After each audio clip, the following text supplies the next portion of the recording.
तपाईलाई स्वागत छ। आजको यस ट्युटोरियलमा हामी डाइनामिक ब्लकको बेसिक कुरा जान्न गइरहेका छौं।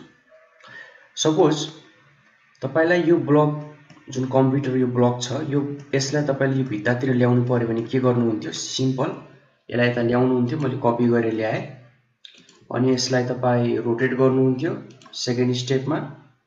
थर्ड स्टेपमा अनि यसलाई मुभ गरेर यता स्न्याप गरेर राख्नु हुन्थ्यो।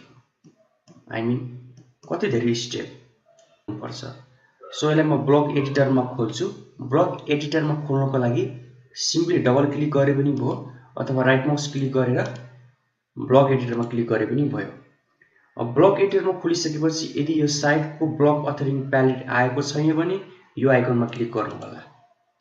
त्यसपछि प्यारामिटर भन्ने ट्याबमा जानुस् अनि अलाइनमेन्टमा जानुस्। बेस पोइन्ट दिनुस्, एक्सिस डिफाइन गर्नुस् अनि सिम्पली ब्लकलाई बन्द गरिदिनुस् र सेभ चेन्जेस चाहिँ दिदिनुस्। अब हेर्नुस्, यो डाइनामिक ब्लक हो। अब यो नयाँ ग्रिप आयो, यसको नाम हो अलाइनमेन्ट ग्रिप। अब यो ग्रिपलाई समातेर म यदि भित्तातिर ल्याउँछु भने के हुन्छ हेर्नुस् है त।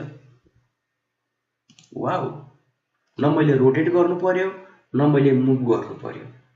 मैले केही पनि गर्नु परेन, जस्ट त्यसलाई समातेर यहाँ ल्याए, अटोमेटिकली भित्तामा चुम्बक चक्के जस्तै चक्किहाल्यो। सपोज यसलाई मैले अर्को भित्तामा मैले लगाउन मन लाग्यो भने, सपोज मैले यहाँ ल्याउन मन लाग्यो।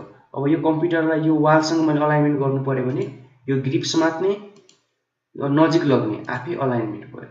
न त तपाईले रोटेट गर्नु पर्यो, न त तपाईले मुभ गर्नु पर्यो, न त तपाईले अलाइन गर्नु पर्यो।